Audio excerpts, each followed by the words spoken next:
C'est ça mon carburant. Dans tout ce que je fais, beaucoup de gens me disent, mais Christelle, comment tu fais?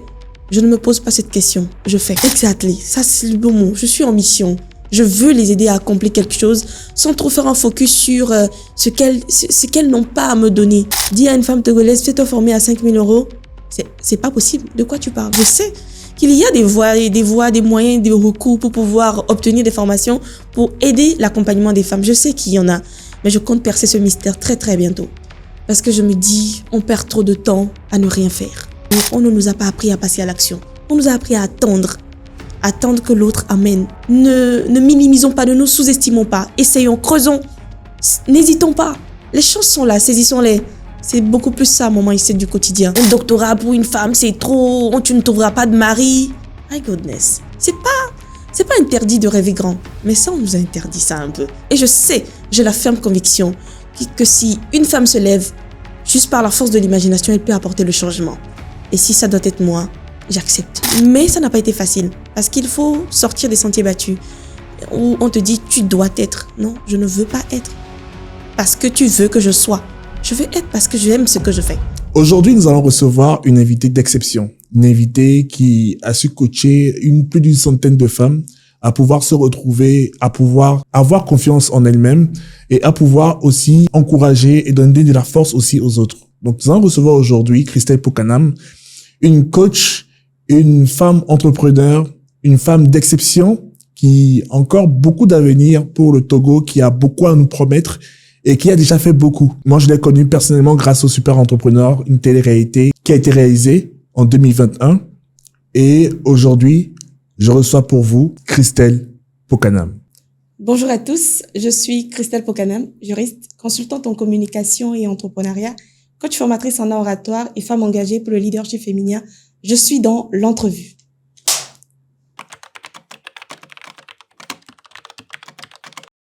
Bonjour Christelle. Bonjour Effie.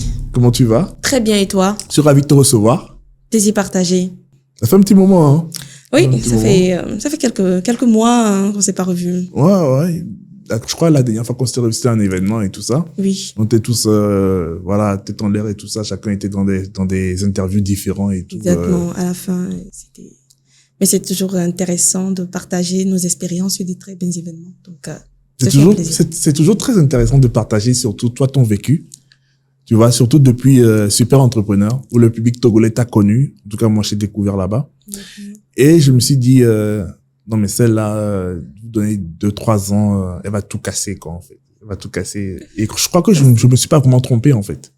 On va dire ça comme ça. N'est-ce pas? Exactement. Aujourd'hui, qui est Christelle, en fait? Alors, aujourd'hui, Christelle Pokanam, c'est une femme très engagée pour l'épanouissement personnel et professionnel de tous, mais beaucoup plus des femmes en particulier. Je suis juriste de formation, consultante en communication et entrepreneuriat par passion, par expérience, coach formatrice en art oratoire et très engagée, femme leader très engagée pour tout ce qui est leadership que la femme peut incarner dans la société. Donc, c'est ça mon quotidien, c'est qui est Christelle. C'est beaucoup de casquettes, là. Exactement, des casquettes, mais surtout variées, où sous chaque angle, on a une différente personnalité. En fait, tu es multipotentiel, Christelle. Quelque chose comme ça. Oui, j'accepte. Aujourd'hui, je suis multipotentielle. J'avais aussi un ami ici, Chikamalo, qui parlait de la multipotentialité. Et il parlait en fait du devoir que c'est pour un multipotentiel de faire partager en fait son talent auprès du public que de laisser simplement à l'état de patient juste pour lui seul. Tu es d'accord avec ça? Exactement. Totalement dans le même sens, parce que quand on a, il faut redonner, il faut permettre aux gens d'apprendre de nous. Mais ça demande aussi de canaliser son énergie pour ne pas se disperser, pour savoir se concentrer. Je suis curieux de savoir comment tu étais quand tu étais au collège, au primaire. Qu'est-ce qui a forgé cette femme que nous avons aujourd'hui? Au primaire, d'abord, ce que je retiens, ce dont je me rappelle, j'étais toujours engagée quand les gens disaient non. Major de classe, intéressée à être chef de groupe ou des exposés. Tout ce qui pouvait me mettre en avant et me prouver à moi-même que j'étais courageuse. Ça, c'est la Christelle du collège, du primaire. Et ça m'a vraiment ouvert la brèche pour l'avenir, parce que ça m'a enlevé la peur de ce que l'autre pouvait penser de moi, de comment je pouvais m'affirmer. Limite, à un moment donné, ce n'était plus ça ma priorité, mais je voulais juste démontrer mon excellence, mon intelligence et être vue comme une femme compétente, tout simplement.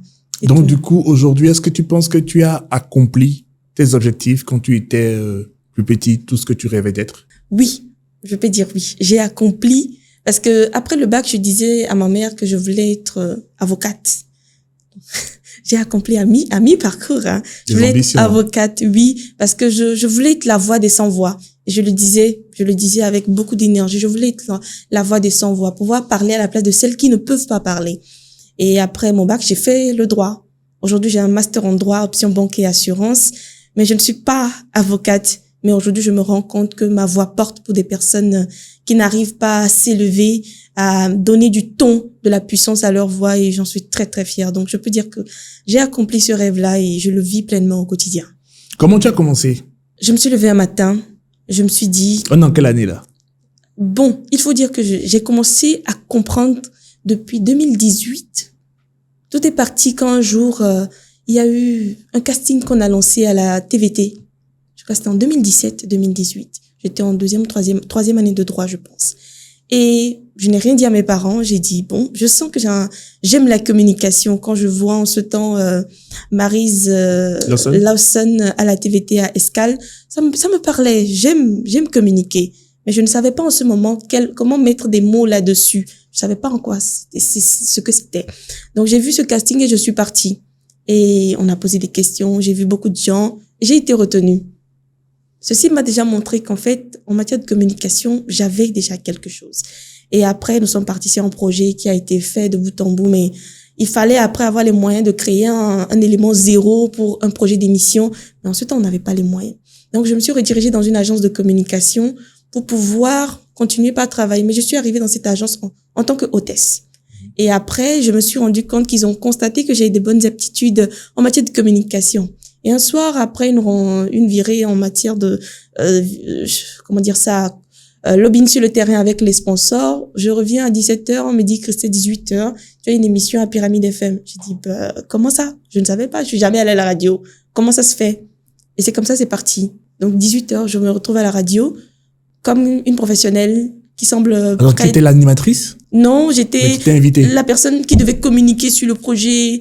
Okay. Et l'animateur devant lui, il ne savait pas que c'était novice, mais limite, c'est une pro qui est devant nous. Il posait des questions vraiment corsées. Mais je me suis retrouvée à me serrer dans ce rôle-là et je m'en suis sortie. Depuis ce jour, je me suis dit, attends, là, tu tires le bon bout. Tu as apprécié l'expérience? J'ai apprécié. Surtout les commentaires positifs d'après de mon patron qui nous suivait en direct. Il dit, ah, donc ça, c'est une bonne base. Ça, c'est intéressant. Je vais travailler dessus. C'est après ça que je suis arrivée à la TVT, mais vraiment dans le rôle de chroniqueuse cinéma pour travailler à côté de mes pairs et tout. C'est comme ça que c'est parti. Et ça m'a beaucoup forgé parce que je n'ai pas fait d'expérience théorique, mais beaucoup plus d'expérience pratique sur le tas, sur le terrain, qui m'a montré qu'en fait, la communication, il faut la vivre. Il faut transmettre des émotions. Il faut communiquer en étant présent. J'ai beaucoup aimé. Donc, c'est par là qu'est partie Christelle. Et c'est en 2022, fin 2022, après le super entrepreneur, que je me suis dit non, il faut donner du sens à ce que tu fais. Il faut donner du pouvoir à ta voix. Et je suis sortie sur les réseaux comme ça. Tu es sortie dans dos, comme on dit. Personne ne me connaissait. J'ai juste créé mes pages un jour et j'ai dit non. Aujourd'hui, je vais faire du Christelle Pokanam un nom qui a du sens, qui porte une vision, qui porte des idées et qui veut les faire ressentir. Je ne veux pas me cacher, je veux me montrer ce que je sais faire, qui je suis. Et voilà. Un peu plus de viande, ça ne gâte pas la sauce. Donc, tu fais tes formations aujourd'hui, c'est ça? Exactement.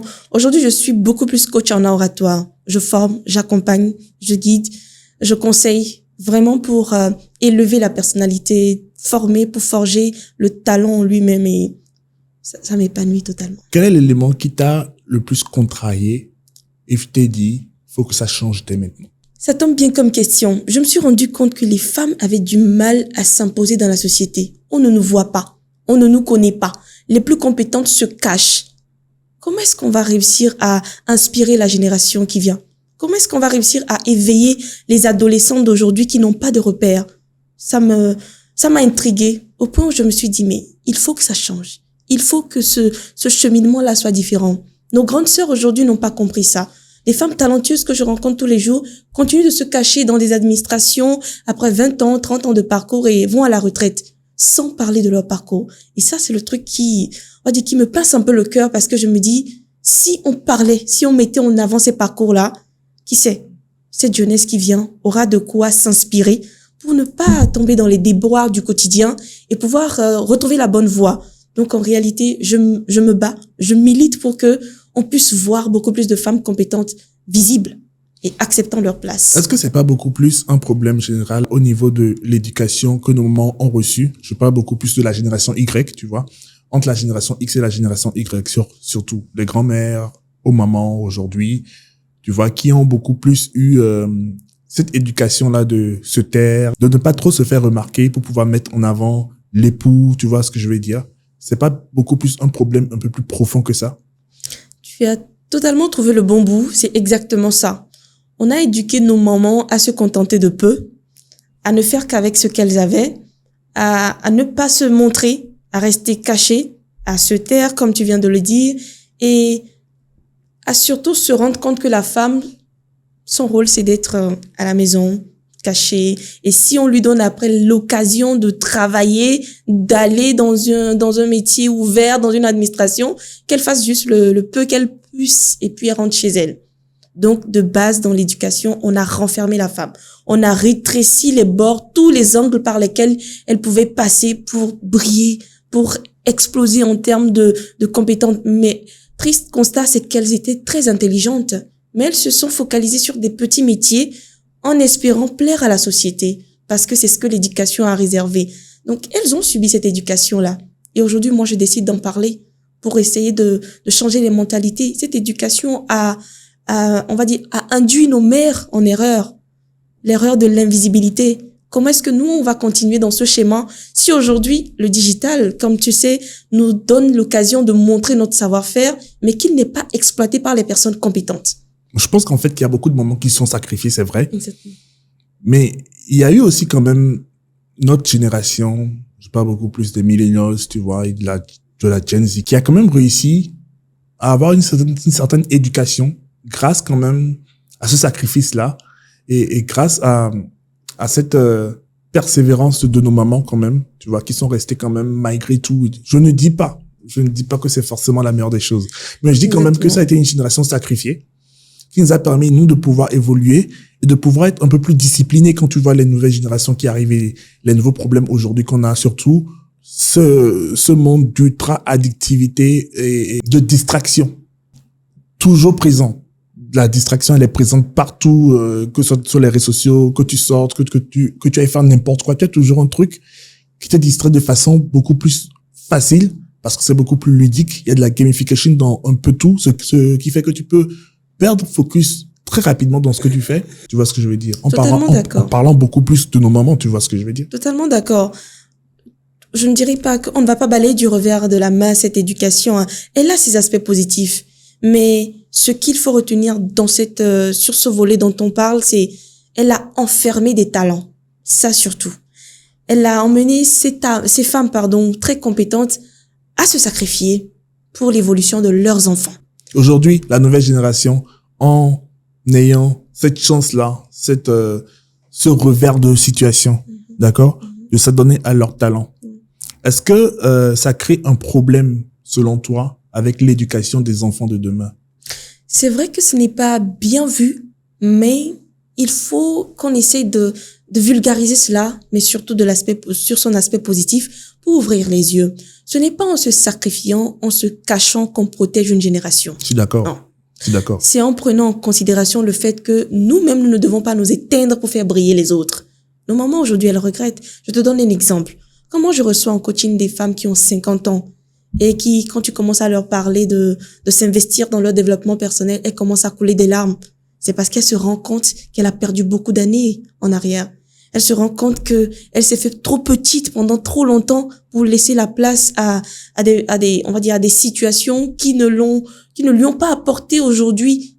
Donc, elle se rend compte à 50 ans et au-delà qu'elle s'est limitée et qu'elle s'est contentée et que des gens qui n'ont même pas son âge méritent plus qu'elle.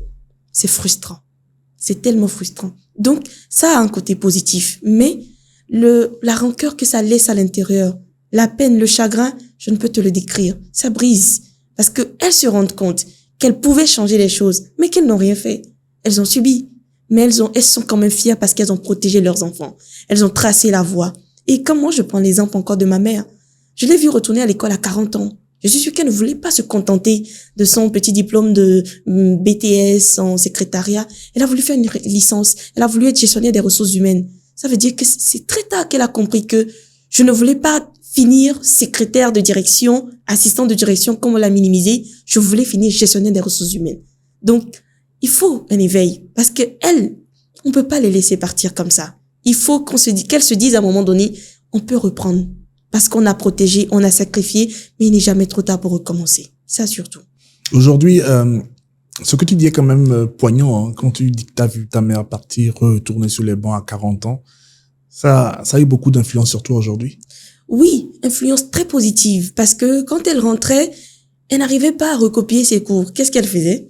Elle prenait, je pense même que c'est ça qui m'a tracé le chemin du droit, hein. La plupart du temps, elle me faisait recopier ses cours du cahier de ses collègues dans son cahier. Donc, je recopiais des cours pour elle. Et c'est après qu'elle retournait lire quand elle est à la pause au boulot. Je me suis rendu compte que, mais ça, c'est un exemple de persévérance. Si ma mère à 40-45 ans retourne à l'école et qu'elle ne veut pas abandonner, quitte à ce qu'on suive l'exemple, on essaye. Je pense même que c'est en copiant ces cours de droit là que finalement je me suis dit, je vais faire le droit, pourquoi pas. Ça m'a donné un petit goût au droit parce que je copiais beaucoup plus les cours de droit qui étaient volumineux. Et ce sont des cours, quand tu ne les copies pas comme il se doit, tu ne maîtrises pas l'entièreté de la matière. Donc, c'est vraiment quelque chose d'important. T'as fait le droit? Oui. Ok. Comment c'était? Passionnant au début, mais après, ça demande beaucoup de persévérance. Le droit, c'est une matière à laquelle il faut venir avec beaucoup de conscience. Malheureusement, nous, on vient au début, en première année, parce que on dit que le droit, c'est bien, fais le droit, fais le droit. Je pense même qu'il y a des gens qui recommandent le droit, juste comme ça. Fais le droit, c'est bien, on dit que le droit est bien. Il faut chercher à comprendre quelles sont les attentes que le droit veut de nous, ou qu'elle a en réalité. C'était intéressant, parce que c'est une matière profonde, qui se laisse découvrir, mais je pense qu'elle n'a pas de limite. Mais en même temps, c'est une matière très exigeante. Aujourd'hui, tu penses que ça t'aide, ce cursus que tu as eu? Et énormément. Je pense que ça crédibilise mon profil, ça valorise ma personnalité et ça me permet de rentrer dans certains cercles. Parce que quand tu dis que tu es juriste, on se dit tout de suite que tu as la capacité de jauger les choses, d'analyser. Tu as un sens de critique a priori reconnu. Et ça, c'est positif. Tu trouves pas qu'il y a un peu trop de juristes sur le marché du travail ici au Togo? Bon, la masse, oui. Mais si ce sont des juristes qui ont compris qu'il faut se spécialiser pour être utile à des entreprises, pourquoi pas? Mais pourquoi la majorité des juristes finissent souvent dans la communication? Parce que le droit nous prédestine aussi à la communication. Je te donne un exemple. Quand en matière de droit, on nous donne des exercices de plaidoirie, la plaidoirie, c'est la communication, c'est la rhétorique, c'est la pensée constructive qui doit être, retransmise. Donc, on nous met déjà en situation de prise de parole. On nous force à maîtriser le jargon juridique. Donc, on nous emmène déjà à nous côtoyer avec tout ce qui est interaction. Et on nous emmène à créer ce qu'on appelle du répondant, à le bâtir. C'est ça la communication. Être performant à l'oral, on nous le demande. Et quand les gens font des procès fictifs, ils s'exercent à communiquer, mais comme des juristes dans le cadre du droit. Donc, la brèche est ouverte, on va dire. Oui, je suis un peu dubitatif parce que moi j'ai fait une école de communication et ce que j'ai appris durant mes années d'étudiant en com, est-ce que forcément un étudiant en droit n'a pas appris? Tu vois ce que je veux dire? À la fin, je suis d'accord que c'est la fin qui justifie les moyens, tu vois ce que je veux dire. Mais à la fin de la journée, j'aurais pas la même notion quand je te parle de Palo Alto, bien quand je te dis on ne peut pas ne pas communiquer, tu vois. Ces expressions-là que j'ai appris seront forcément différentes de toi, ta façon d'appréhender et de voir la chose, tu vois ce que je veux dire? Parce que tu as, en tant que juriste, tu as un aspect beaucoup plus, je vais pas dire juridique, non, c'est trop facile. Technique? Non, c'est moi plutôt qui dois avoir l'aspect le plus technique, tu vois. Et c'est pas forcément à mon avantage, bien sûr, tu vois ce que je veux dire. Mais tu as un aspect beaucoup plus, vue du ciel, tu vois, holistique, sur un projet, peut-être vis-à-vis de moi. Vis-à-vis puisque moi, je serais très technique, en fait, sur les termes, bien par rapport à ça. il y a plusieurs types de communication, effectivement. La communication politique, la communication interne en entreprise, la communication externe, tu vois. Mais la majorité de ceux qui ont fait le droit, je les remarque beaucoup plus dans la communication d'entreprise. Certains dans la communication politique. Oui. Surtout au Togo, tu vois ce que je veux dire. Je parle de ce que je sais, tu vois ce que je veux dire. Et je réalise quand même qu'il y a une grosse différence avec ceux qui ont fait vraiment de la communication et qui communiquent différemment. Je ne dis pas que c'est mauvais. Non, je dis qu'ils communiquent différemment. Tu vois ce que je veux dire? Voilà. Je comprends parfaitement. Parce que, à la fin de la journée, il y a tout de même des pros et des contre, des avantages et des inconvénients. Des avantages dans le sens où, en cas de riposte, en cas de bad buzz, en tant que juriste, tu sais exactement les actions que tu peux mettre qui vont pas encore empirer la situation, tu vois, du sujet ou bien de l'institution pour laquelle tu travailles, tu vois ce que je veux dire. Et dans l'autre sens, en tant que quelqu'un qui a fait la communication, mais ce que tu vas faire, ben, c'est que tu vas peut-être aller au tac. Tout le monde n'est pas obligé d'être d'accord avec moi. Tu vas aller au tac parce que tu vas te dire, en fait, tu l'as appris, ça marche que comme ça. Oui. Tu es d'accord avec ça? Totalement d'accord. Totalement d'accord. En ce sens où, si je reviens à la communication politique et la communication d'entreprise, en droit, il y a les sciences politiques. Donc, de base, il y en a qui se préparent pour être après des juristes d'entreprise ou faire de la limite même communiquer, mais dans le sens politique du terme. Un juriste qui devient, je veux pas dire politicien, il sait trouver les bons mots. Il connaît les angles d'attaque. On l'a préparé à contrer son adversaire. Psychologiquement, ce type de communication va vers beaucoup plus pour éteindre les arguments de l'autre. Ça, c'est une forme de communication. Mais dans la communication d'entreprise aujourd'hui, c'est vrai que on a les bases, mais on ne se jette pas comme ça. Et beaucoup de gens se disent, bon, comme je suis juriste, je peux me prétendre être bon communicant pour une entreprise. Moi, Christelle, l'axe que moi je peux employer dans mes compétences pour servir une entreprise, c'est mon côté chargé de communication. Pouvoir être quelqu'un qui relaye les informations, communique pour l'entreprise vraiment en termes stratégiques, tout simplement. Parce que je sais qu'il y a des limites à vouloir être juriste d'entreprise, oui, mais communicant pour une entreprise, c'est vraiment maîtriser beaucoup de bases. Et cette personne, elle doit retourner à l'école de la communication avant de s'autoproclamer communicante. Exactement. On est d'accord. Elle doit maintenant aller chercher à maîtriser la technique. Parce que là, maintenant, ça va avec une entreprise. Ce n'est plus la communication interpersonnelle. Ça s'ouvre sur d'autres angles. Donc vraiment, l'objectif, c'est de pouvoir cerner le type de communication que la personne veut faire. Et en fonction de ça, aller se faire former même s'il y a besoin. On est d'accord que un juriste qui fait de la com et un communicant qui a étudié la com n'auront pas forcément la même stratégie. Pas forcément. Mais peuvent être meilleurs dans des... En fonction du contexte. C'est ça. En fonction du contexte. C'est-à-dire que tu es dans la communication politique, tu peux avoir des chances d'être meilleur que quelqu'un qui a fait de la communication dans le communicant, tu vois ce que je veux dire? Oui, totalement. En même temps, la communication des entreprises est propre, comme tu l'as dit, à certaines règles, à certaines activités, au fait. Il faut maîtriser. De bout en bout. La gestion de crise, quand elles viennent, les communications en situation de tension dans l'entreprise en elle-même, gestion de conflit, c'est pas des choses que on connaît de base. Il faut aller à l'apprentissage de ça. Et ça, c'est pas du bricolage, hein. C'est vraiment de l'apprentissage pur et dur, de la technique pour s'en sortir. Comment tu te vois d'ici 50 ans?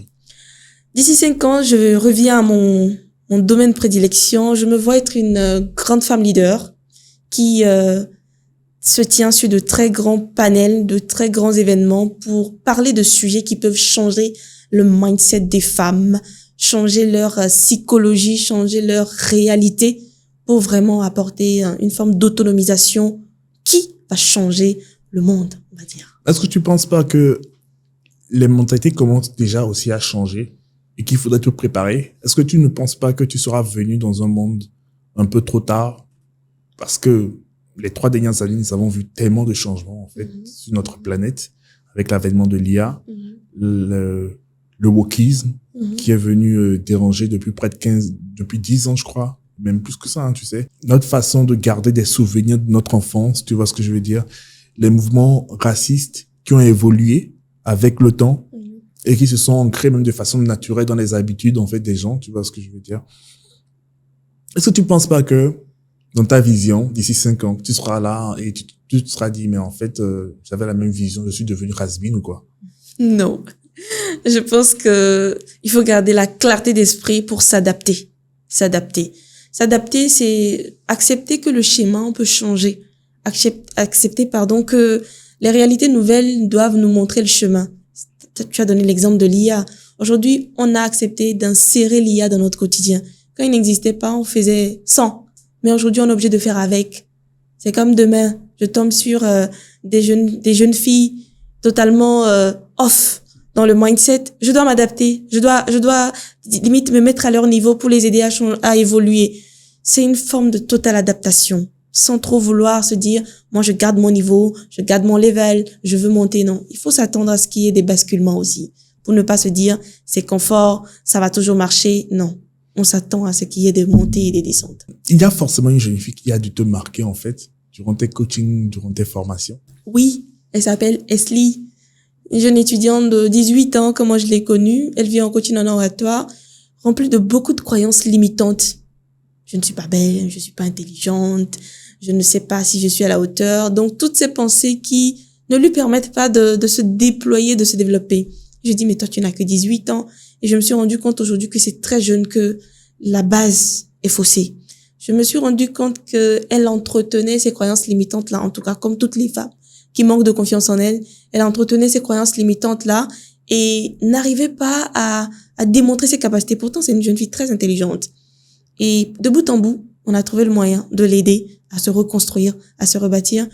Dernièrement, elle m'a envoyé une photo d'un trophée qu'elle a encore gagné en oratoire et elle est en droit. Donc, tout ce qui est plaidoirie, procès fictif, droit de l'homme, elle s'aventure et elle racle des trophées. Ah bon? Je suis surprise. Et je dis, mais ça, c'est la puissance de la transformation quand tu prends conscience. C'est quel genre de concours? C'est des joutes verbales, mais c'est quoi? Oui, je pense qu'elle est passée au jeu de verbal aussi, mais n'a pas évolué jusqu'à son terme. Mais c'est beaucoup plus des concours où on teste ta capacité à démontrer tes connaissances sur le sujet. Je prends l'exemple d'un concours qu'elle avait fait sur les droits de l'homme, la Journée internationale des droits de l'homme, quelque chose comme ça, où on avait proposé des textes et il fallait faire des plaidoiries sur chaque thème. Elle s'en est sortie brillamment. Donc je pars d'une Esli qui n'avait pas confiance en elle, qui se sous-estimait beaucoup, à une Esli aujourd'hui qui ne laisse plus le regard des autres influencer sa perception d'elle-même et qui ose toutes les opportunités. Ça t'arrive de coacher aussi les hommes? Oui, dans la première cohorte de mon programme d'accompagnement, je l'ai fait, mais je me suis rendu compte que vu que j'attire plus de femmes que d'hommes. C'est vraiment ta niche, quoi. Exactly. Et ils se sentent un peu mal à l'aise. Ah oui? Donc, oui, bon, ils essayent, hein, ils se fondent à la masse, mais je sens qu'il y a des réserves. Complexe. Voilà. Ce complexe lié à, moi, un homme, je veux pas me mettre devant une femme, je veux pas qu'une femme voit mes faiblesses, c'est ça? mes faiblesses, oui. Mais bon, je n'ai pas rencontré ça, mais je suppose qu'ils peuvent donner plus s'ils ne sont qu'entre eux. Donc, je pense à éventuellement, si mon agenda me permet, de créer des sessions spécialement pour les hommes, où ils seront prêts à démontrer ou à dire surtout ce qu'ils aimeraient corriger pour voir comment est-ce qu'on peut les aider, tout simplement. Alors, aujourd'hui, quelles sont tes perspectives d'avenir? Je veux surtout continuer par essayer et à oser tout ce que je sais que je suis capable de faire. Pendant longtemps, j'ai retenu beaucoup d'initiatives que je pouvais porter. Donc aujourd'hui, tant que j'ai un projet, je veux y aller. Donc mes perspectives sont beaucoup plus focus sur les opportunités que je peux me créer à moi-même, qui peuvent me permettre de continuer par laisser ma touche partout où je passe. Je veux y aller. Je veux aller, je veux foncer. Et je veux laisser cette image-là d'une fonceuse, d'une ambitieuse, d'une persévérante, qui ne baisse pas les bras, qui essaye avant de s'arrêter. Ça surtout. Tu as des projets, tu as des activités que tu promets déjà pour 2026-2027 D'accord, je vais essayer de ne pas tout dévoiler, mais on prépare surtout une tournée ouest-africaine pour vraiment sensibiliser les femmes à tout ce qui est leadership. Ouest-africaine? Yes. Avec le cabinet dans lequel je travaille, le cabinet Safi Oradji, où on veut s'ouvrir à l'international. En tout cas, le cabinet est déjà ouvert à l'international, mais moi, je pense que avec ce projet conduit par ce cabinet, on peut s'ouvrir à l'international. Donc, une tournée ouest-africaine dans laquelle je serai pour vraiment aller au bout de tous les fronts, dans chaque pays, pour vraiment passer le message de ce qui peut emmener la femme à construire son leadership de ce dont elle a besoin pour lui donner les techniques, les bases, les fondamentaux pour créer, qui sait, les futurs leaders de demain, les futurs managers qui ont totalement confiance en elle et qui occupent leur place. Parle-moi un peu de ce cabinet, Christelle. Alors, le cabinet Safi Ouradi, de base, c'est un cabinet d'expertise comptable, de conseil et d'audit, et spécialiste aussi de la formation et des RH. Donc, aujourd'hui, je suis directrice formation et RH dans ce cabinet. Donc, tout ce qui est formation que nous faisons par le cabinet, j'interviens avec le responsable, Monsieur Radi, où nous formons en entreprise le personnel, on va dire, des RH, mais tous les autres personnels, le personnel de tous les autres domaines aussi, qui a besoin d'être renforcé en termes de capacité, de hard skills, de soft skills, pour être plus performant au quotidien. Qu'est-ce qui fait que vous êtes beaucoup plus rattaché à la cause de la femme, du coup? On va dire que moi, je suis venue avec ça. Moi, je suis venue avec ça. Donc, tu as intégré une mentalité et une façon de penser.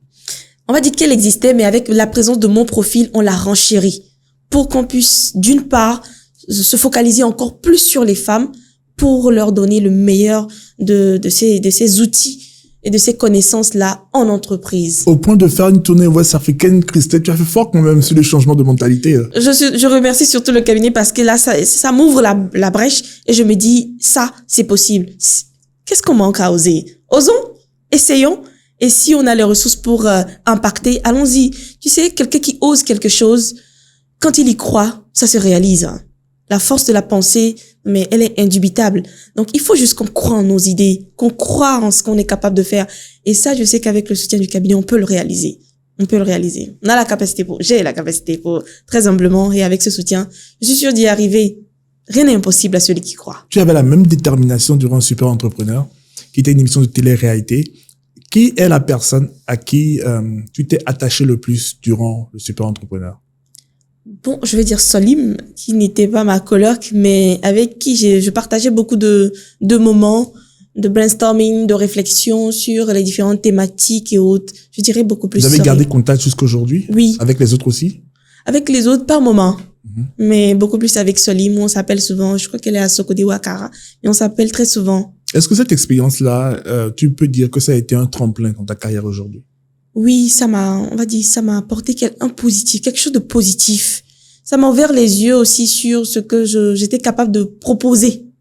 Et ça m'a véritablement montré que j'avais quelque chose encore une fois. Et que le public aimait Christelle. Je voyais, comme on n'avait pas nos téléphones, autant de pauses les week-ends lorsqu'on nous remettait nos téléphones. Je vois beaucoup de gens faire des tweets. Ah, la Christelle Pokanam, là, il faut la surveiller de près. J'ai regardé, j'ai dit, mais qu'est-ce qu'il voit?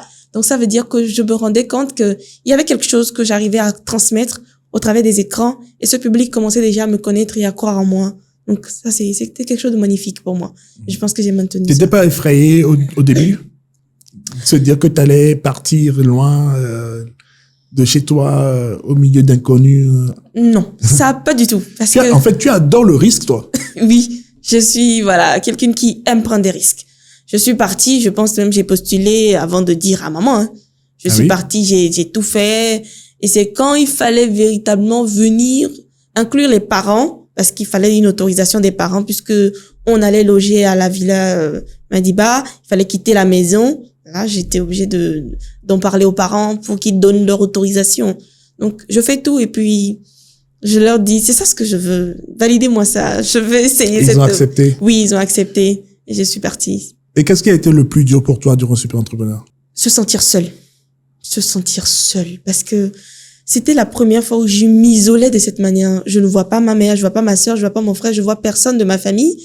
Et je vois des gens qui ne pensent pas comme moi, mais avec qui je dois cohabiter. Bon, pas tous, mais je me sentais dépaysée. Mais il fallait s'adapter. Et dans cette adaptation difficile, il fallait toujours donner le meilleur de soi. Ça, c'était trop difficile. Je disais un jour à madame qu'on a besoin de psychologues à la villa. Il faut qu'il mette des psychologues parce qu'à un moment donné, on te demande beaucoup, mais on a l'impression que tu es incomprise. Parce que tu vis ça différemment. Sortir de chez soi et arriver dans un environnement où on ne connaît personne, c'est pas quelque chose de facile, hein. Surtout très jeune. Sur les réseaux sociaux, il y a une rumeur, soit disant que tu as perdu ta maman durant Super Entrepreneur, c'est ça? Oui. C'était comment pour toi? Il n'y a pas de mots pour décrire. C'était déstabilisant. J'imagine. Inattendu. Parce que je pense qu'on s'est parlé le lundi, elle est décédée le mercredi. Mais attends. Elle t'a laissé partir. Tu es parti avec sa bénédiction. Oui. Tu as participé et en plein super entrepreneur, elle n'est plus. Oui. Paix à son âme déjà. Merci. Est-ce que entre la période où tu es parti jusqu'à la période où il lui est arrivé ce drame, est-ce que durant cette période-là, vous communiquez? Oui, quand on nous autorisait à prendre nos téléphones, elle était la première personne que j'appelais parce que c'est elle qui me passait ma sœur et la première personne que j'appelais. Mais comment tu as fait pour continuer dans cet état? C'est quel mindset? C'est incroyable. Je pensais que je me disais que je lui devais ça. Je lui devais ça. Donc tu l'as fait pour elle. Yes. Je lui devais ça. Et je me dis au fond de moi que un drame, ça peut arriver.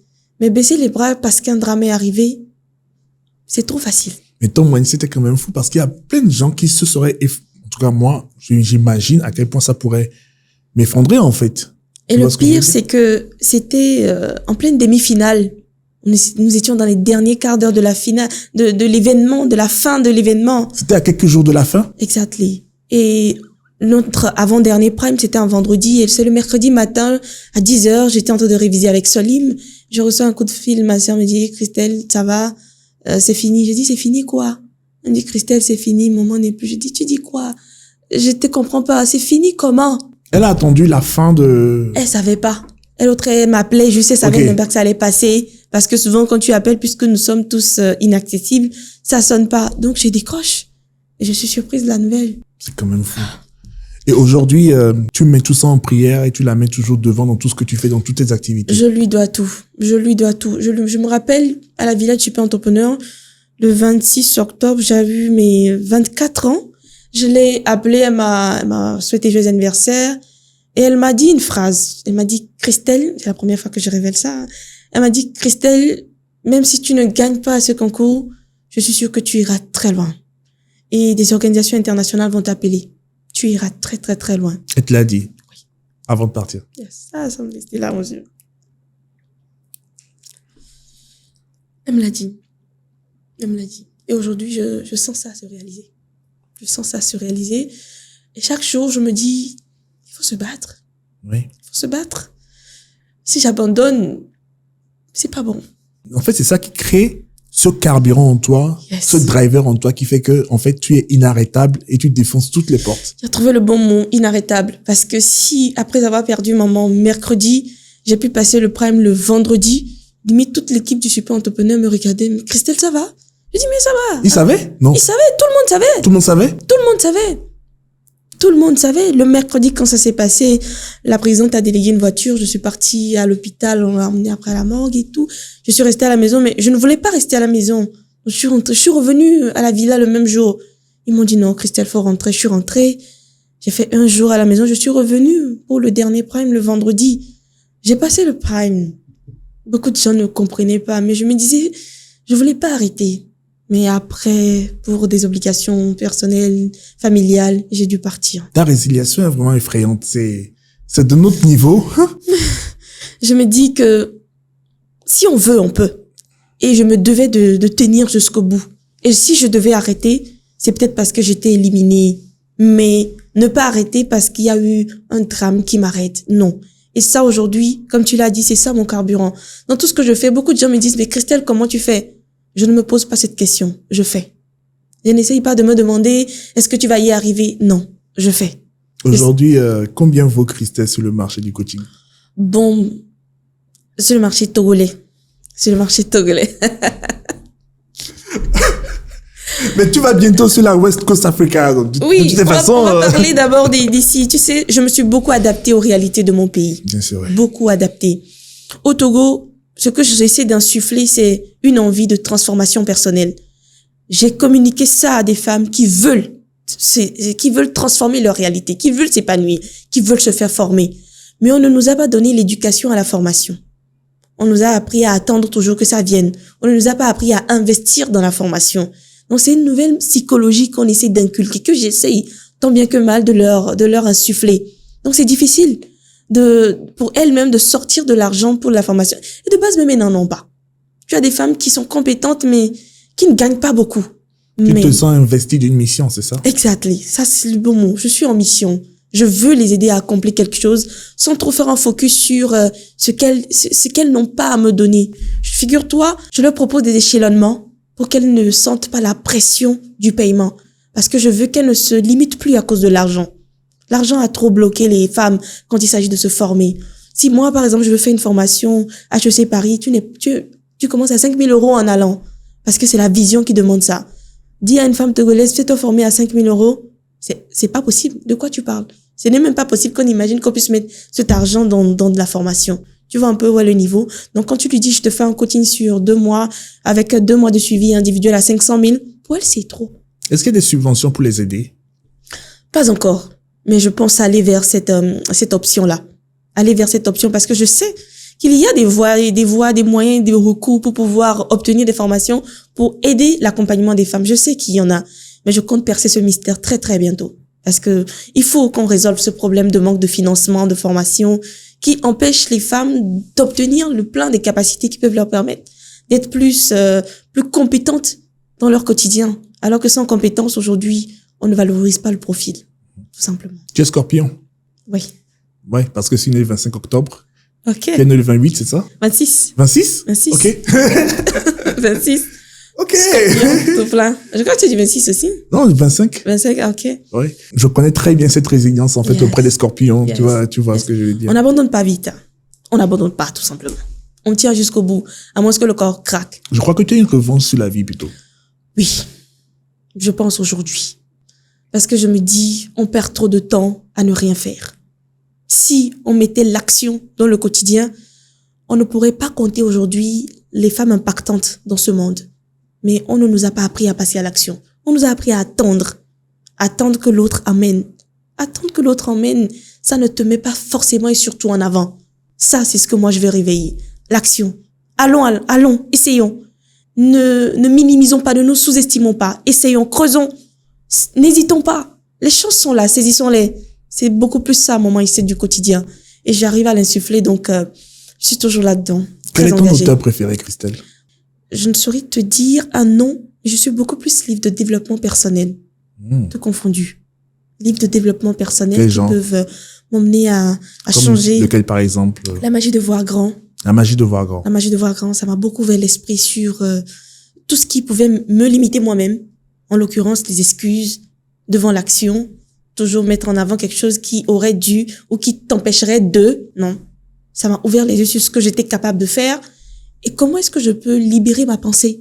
Ouvrir ma pensée. Penser grand. C'est pas interdit de rêver grand. Mais ça, on nous a interdit ça un peu.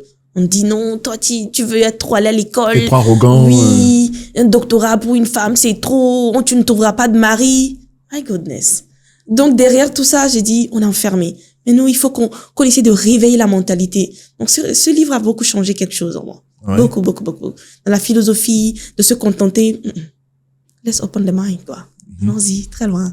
On dit souvent, sky is the limit, right? Yes. Et toi, c'est quoi ton sky? C'est quoi ton grand objectif? Grand objectif, c'est un jour faire entendre ma voix aux Nations Unies, au siège des Nations Unies. Ah oui? Yes. Devant ces femmes qui sont capables de changer le monde et leur dire que nous ne sommes que au début de cette mission et qu'il y a beaucoup de femmes qui attendent. Créer quelque chose d'impactant, de révolutionnaire pour qu'elles puissent se dire, mais ça c'est qui? Tu as déjà préparé ton speech, c'est ça? Something like this. Quelque chose comme ça. Je me forme en anglais pour être très performante parce que je vais être fluently, quoi. Oui. Pour que les discussions puissent passer très rapidement. Et je sais, j'ai la ferme conviction que si une femme se lève, juste par la force de l'imagination, elle peut apporter le changement. Et si ça doit être moi, j'accepte. J'y vais à fond. Je crois que tu vas y arriver. Merci beaucoup. Et je Mon pense que courage. c'est pas, quand tu vas y arriver, tu verras, en fait, que n'était pas aussi compliqué Yes. de pouvoir le faire. J'ai plein de proches qui l'ont fait. Et j'ai les vidéos, hein, d'ailleurs, hein, sur les réseaux sociaux, etc. Et je pense que tu es sur la bonne voie. Merci. C'est pas un peu compliqué quand même quand on sait qu'on est doté, qu'on a cette confiance en soi, tu vois, Exactly. de pouvoir y arriver. Oui. Après, ce qui est marrant avec, comme tu l'as dit, hein, quand tu réfléchis beaucoup sur un truc, quand tu y penses, tu y crois fort et fier et tu finis par te retrouver, en fait, devant la réalisation, tu te dis, mais en fait, je l'ai fait. Oui. Je vais le faire. C'est pas sorcier. Est-ce que durant ton parcours, quand même, il y en a qui t'ont quand même mis des bâtons dans les roues? Il y a... Tu as vécu des choses comme ça? Quelque chose comme ça. Je vais pas dire le nom de l'entreprise, mais je me rappelle en juillet 2023, j'étais sur une deuxième initiative que je portais. Donc, c'était mon deuxième événement. Donc, je postulais dans les entreprises, je postais ce que je voulais faire, donc les plaquettes, les courriers, dans beaucoup d'entreprises. Il y a une entreprise qui m'a appelée. Et dans cette entreprise, j'ai été contactée par la secrétaire du DRH pour venir à une rencontre avec le DRH. J'ai été surprise, choquée. Il dit à mon patron, il me dit, mais vas-y. Je suis partie, je m'attendais à voir, voilà, on va dire, des Africains comme nous, tout court. Mais le DRH était un blanc. Et une salle de réunion était déjà préparée pour m'attendre. J'étais surprise, mais je te laisse pas le voir.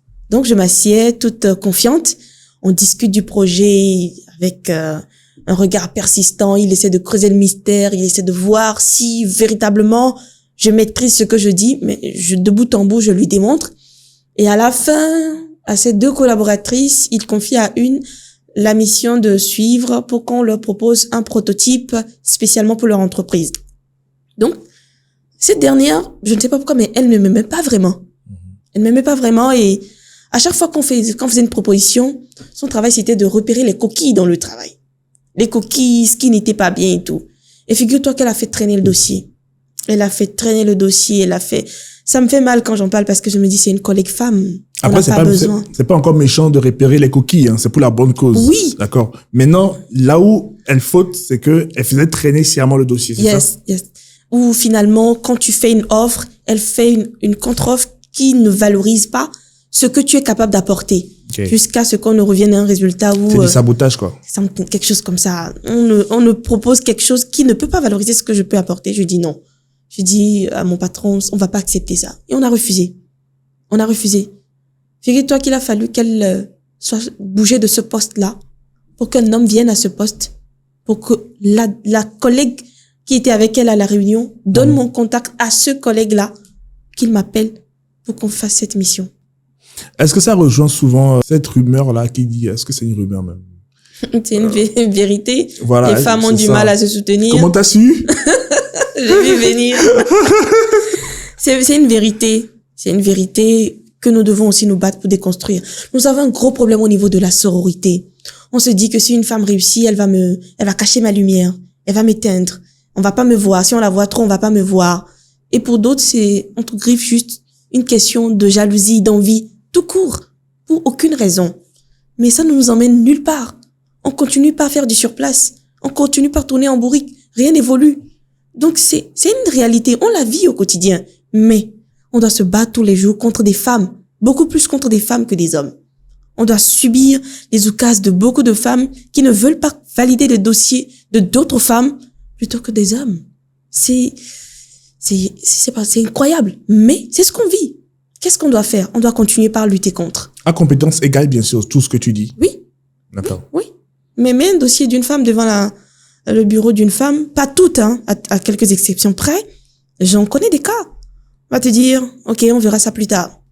Alors que cette personne attend ce document pour une nomination ou pour une évolution de carrière. On fait attendre. Au lieu de juste signer et faire évoluer. C'est incompréhensible. Mais c'est beaucoup de raisons derrière. Mais on va continuer par se battre. Ça prendra le temps que ça doit prendre, mais on va donner un sens à la sororité. Sans quoi? J'ai décidé, oui. Sinon, on ne réussira pas. Et puis, on ne réussira pas si la sororité ne se conjugue pas avec les femmes. Je donne l'exemple des hommes. Quand un homme fait une bêtise, il y a 10 hommes qui viennent le couvrir. Avant même qu'on ne se rende compte qu'en fait, le gars, il était en tort. Mais cette solidarité masculine, là, elle vient d'où? D'une foi, d'une conviction, d'un amour tout simple. Dénudé de c'est mon frère, c'est pas mon frère, non. On doit pouvoir donner ce même rendu. Il y a le brotherhood, hein, tu sais. Yes, sisterhood aussi, on va les serrer. On doit donner un vrai sens maintenant aussi à la sisterhood pour que ça ne soit plus juste quelque chose de dit pour être dit, mais de puissant, de réel, de concret, où dans les actions on le sent. Quand des femmes viennent et qu'elles sentent que je suis prête à les aider, elles sont souvent choquées. Je dis, mais ta lumière fait ma lumière. Si tu évolues, tu vas éveiller d'autres personnes. Alors vas-y, essaye. Prouve-toi que tu peux le faire. Et ça les booste. Donc si je peux partager, pourquoi pas? Pourquoi faire économie de quelque chose qui peut transformer la vie de quelqu'un aussi? Allons-y. Mais Christelle Pocanam a-t-elle un concept, une structure, c'est pas une association, bien voilà. D'accord. Je n'ai pas encore d'association. C'est quelque chose qui est en projet. Mais j'ai un programme d'accompagnement Ok. que j'ai nommé Oser parler pour briller. Parce que j'estime que quand les femmes osent parler, elles brillent. On met de la lumière sur elles et elles brillent. Donc c'est dans le programme d'accompagnement que je forme les femmes qui viennent à moi. Ok. Oser parler pour briller. Yes. C'est un programme qui dure combien de temps? C'est un Tu peux nous en programme. dire plus? Oui. D'abord, d'où est partie cette conception-là?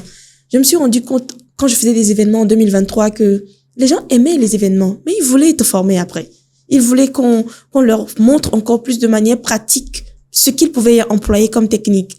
Et je n'y arrivais pas jusqu'à ce que je ne rentre dans le cabinet Safi Ouradi où dans les locaux, on a eu la possibilité d'avoir des bureaux pour travailler. Figure-toi que ma première cohorte, je l'ai fait dans une salle de classe. Yes. Non. Je remercie entre autres le complexe Isla qui m'a donné une salle de classe où j'ai dit non. Le rêve, c'est le rêve. Si je veux me limiter juste parce que je n'ai pas une salle de formation, on va pas y arriver. Donc la première cohorte, c'est dans une salle de classe que je l'ai faite. C'était très important pour moi de commencer quelque part. Donc dans ça, je me suis rendu compte que on pouvait donner du ton à ce rêve-là. Et c'est parti comme ça. Donc aujourd'hui, j'ai une salle de formation où les femmes viennent, où on les coach, où je les encadre. Et donc c'est beaucoup plus la conception de l'accompagnement que je promeux. Accompagner et non former tout court. Accompagner. Donc la durée, c'est de 2 mois de coaching et 2 mois de suivi. Parce que je veux m'assurer de ton suivi, de ton insertion, de ta future insertion, de ta nouvelle version dans la société, dans ton contexte professionnel, dans ta vie personnelle, des changements qu'il y a eu, des changements que tu dois insérer. Comment est-ce que tu t'adaptes?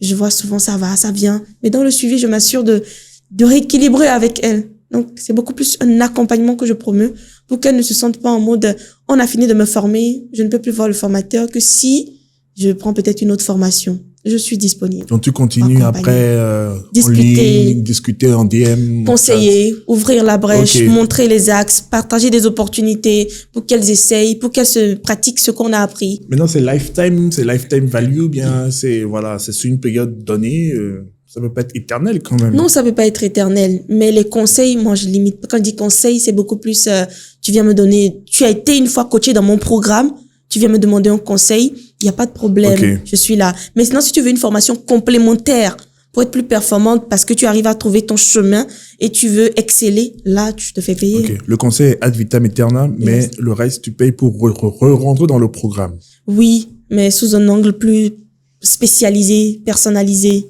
Et ça coûte combien?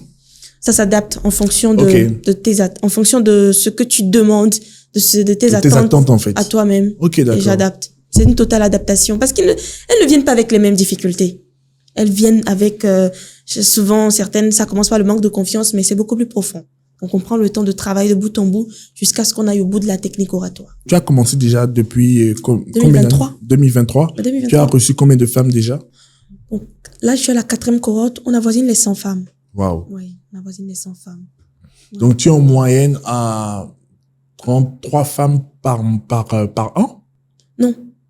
Les cohortes, je les prends, je pense que c'est beaucoup plus en 2024. 2024, j'ai fait 2 cohortes. Et 2025, j'ai fait 2 cohortes aussi. Là, nous sommes en sortie 2025. Je prends la cohorte 4. Je suis actuellement avec la cohorte 4. Donc, c'est après 4 mois, dans le 5e mois, je lance l'ouverture pour les prochaines. En moyenne, tu as combien de personnes par cohorte? 25. 20-25. Ok. 20-25, ça me permet de me concentrer là sur elle. Je disais à une dame dernièrement, je ne veux pas faire de la quantité. Sinon, on peut remplir. Mais je ne pourrais pas donner de l'attention à toutes les femmes qui viennent parce que c'est beaucoup plus groupé, mais c'est individuel le suivi que je fais. Et écoutez, individuellement, 25 personnes, quand je les prends lorsqu'on fait les points d'étape, 2 heures pour 25 personnes, 2 heures par personne, pardon. Tu es conscient quand même que quand tu vas aller sur la West Coast Africa et tu vas commencer à t'internationaliser, ça va devenir beaucoup plus... J'en ai conscience. Hard. Très Fastidieux, compliqué. Fastidieux. Merci pour le terme parce que il faudra accorder de l'attention à beaucoup de gens. Ça risque de m'épuiser moi-même, n'est-ce pas? J'en ai conscience. Mais Ton équipe est prête à recevoir le choc? je suis en train de former une équipe parce qu'avant, j'avançais en solo parce que il faut commencer de toi-même. Mais aujourd'hui, je forme une équipe pour que dans la relève, on puisse s'assurer de savoir comment est-ce qu'on peut les gérer. Mais c'est possible. On va s'adapter. On va s'adapter. Ouais. Elles sont très compréhensives. Je leur inculque aussi cette compréhension-là et cette bienveillance-là. Donc, elles ne m'en demandent pas trop, mais on s'adapte. On s'adapte. Alors aujourd'hui, la question que beaucoup attendent, est-ce qu'aujourd'hui, Christelle Poukanam est encore un cœur à prendre? Est-ce que je suis un peu cœur à prendre? Non. Non. C'est un non catégorique. Ah oui? Non. Non. J'ai quelqu'un dans ma vie et je suis heureuse. Et comblée. Comblée. Merci. Eh ben. Ouais. Merci beaucoup à toi, Tonton, pour tout ce que tu fais dans la vie et de notre chère amie Christelle. Me soutient beaucoup, m'encourage beaucoup. Et ça, c'est très, très important dans la vie d'une femme qui a une vision. Et je remercie Dieu. On regarde dans le même sens. On va dans la même direction. Je soutiens sa vision, il soutient ma vision. Ça me donne envie de continuer. Et parce que je connais des femmes qui luttent tous les jours contre leurs hommes. Comment tu arrives à concilier cette vie de couple-là et toutes tes activités que tu fais?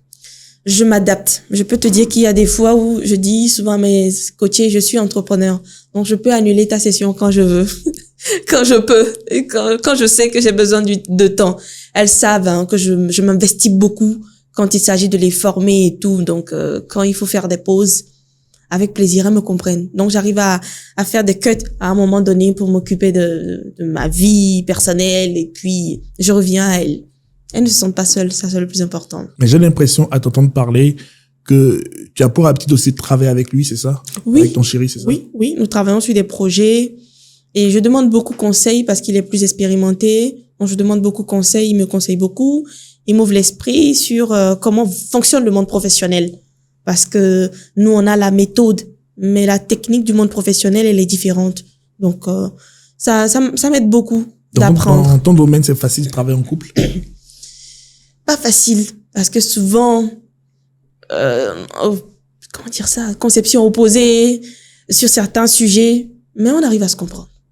On arrive à se comprendre. Chacun met de l'eau dans son vin et puis on se dit au bout du bout, c'est pour gagner de l'argent, non? Allons-y.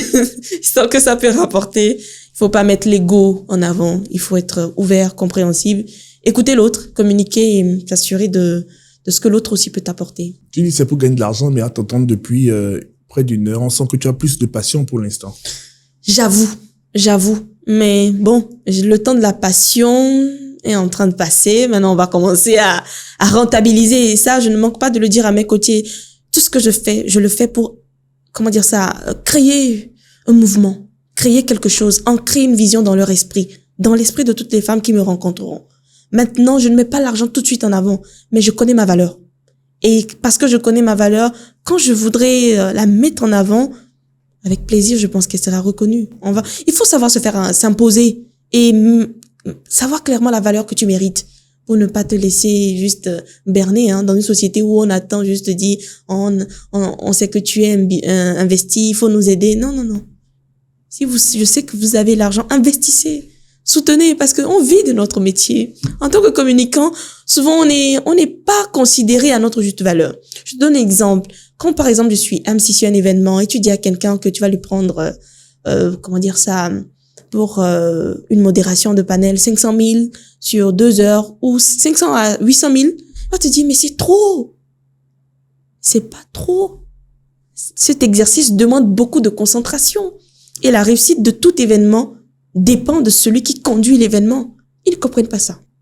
Donc tout de suite, on veut arrondir les bords, on a que 100 000. Non. Il faut équilibrer les choses avec le temps. Et ça, nous devons commencer par l'inculquer. Donc on est passionné, mais on mérite d'être bien valorisé, bien payé. Ça surtout. En fait, le parallèle que tu fais entre ta passion et le métier en lui-même, tu vois, qui te fera vivre de cette passion-là, en fait, tu vois. Oui. Où tu sais que chaque chose viendra en son temps, tu vois, tu te presses pas vraiment pour faire les choses, tout ça. Tout en réalisant quand même que tu es dans une réalité togolaise que tu viens de mentionner dès le départ, tu vois ce que je veux dire. C'est quand même magnifique de voir ce parallèle-là, tu vois.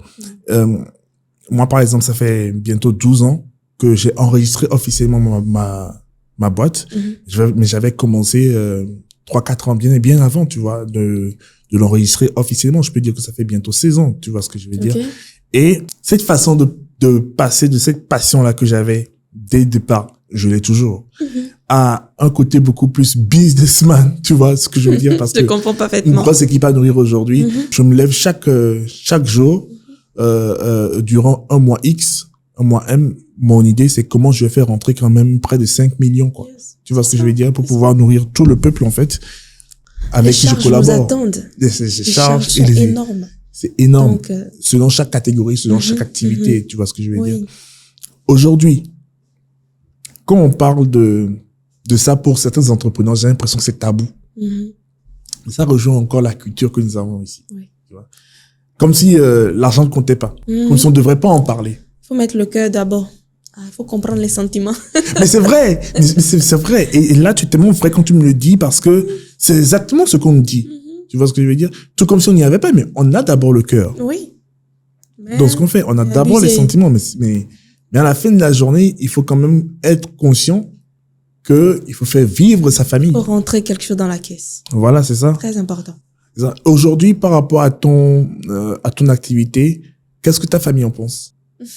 Je me rappelle de mon père qui m'appelle un jour. Il m'a dit, Christelle, le droit, c'est fini? J'ai dit, non, le droit, c'est pas fini, mais je suis passionnée de communication. Je vais essayer ça aussi en attendant. Il me dit, ok, d'accord, très bientôt, fais-toi former pour, qui sait, avoir un grand diplôme à hauteur de celui que tu as en matière de droit. J'ai dit, d'accord, je me renseigne et bientôt, je vais penser à une possibilité de formation en Afrique de l'Ouest ou à l'international pour pouvoir encore plus renchérir ça. Ma famille m'encourage. C'est beaucoup plus ma grande sœur, mon homme, mon petit frère. Ils m'encouragent. Mais ça n'a pas été facile. Parce qu'il faut sortir des sentiers battus. Où on te dit, tu dois être. Non, je ne veux pas être. Parce que tu veux que je sois. Je veux être parce que j'aime ce que je fais. Je veux être passionnée et vivre de ça. Donc, je ne laisse pas quelqu'un me dire, fais ça parce que c'est ce que je veux. Non. Et ça, je pense que j'ai réussi à leur communiquer ça. Pour qu'ils se disent, Christelle doit être juste épanouie, heureuse dans ce qu'elle fait. Et tant que je suis épanouie, et ça, c'est la norme. Hein. Quand tu es épanouie dans ce que tu fais, passionné, ça te stimule tous les jours. Je ne veux pas me lever pour aller au boulot, fatiguée, n'ayant pas envie de voir mon patron. Non. Je veux me sentir toujours stimulée. Qu'il y ait un brin de passion qui me motive, même quand je suis fatiguée. Il y a des fois, quand je finis la semaine, les coachings groupés, c'est samedi, 10h à 14h. Pour me lever à 9h le matin, c'est très compliqué. Mais derrière, je me dis, il y a des gens qui viendront m'attendre. Vas-y. Ils veulent quelque chose. Donc, ta passion, en ce moment, c'est ça le carburant. Sinon, le corps lâche à un moment donné. Mais, parce que je sais qu'il y a quelque chose qui me passionne, j'arrive à joindre les deux bouts et à tenir ma parole chez ces personnes-là. Donc, ma famille, ce qu'ils en pensent, c'est bon, c'est important. Mais d'abord, ce qui me passionne. Et aujourd'hui, j'ai réussi à mettre tout le monde dans la brèche. Alors, ils sont tous d'accord. Tous d'accord. Tous d'accord. Tous d'accord. C'est magnifique ce que tu fais quand même. Tu as une force de persuasion assez intéressante quand même. Quelque chose comme ça, c'est allié au scorpion, hein. Oui. Oui.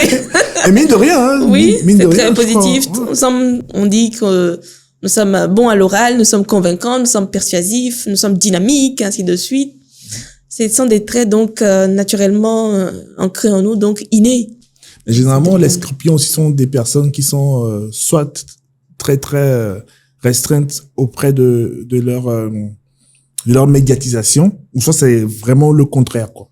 Je vois jamais juste milieu. Soit elles vont dans une ultra médiatisation de la personne par rapport à leur activité, généralement qu'elles font, ou soit Totalement c'est de l'autre côté. dans le confort, Oui. dans la zone de confort. Ouais. C'est vrai. Aujourd'hui, qu'est-ce que tu as à dire à toutes ces jeunes filles, à toutes ces jeunes femmes que tu accompagnes et celles à venir aussi comme conseil? Alors, vas-y, regarde la caméra Ok. et dis-leur directement. D'accord.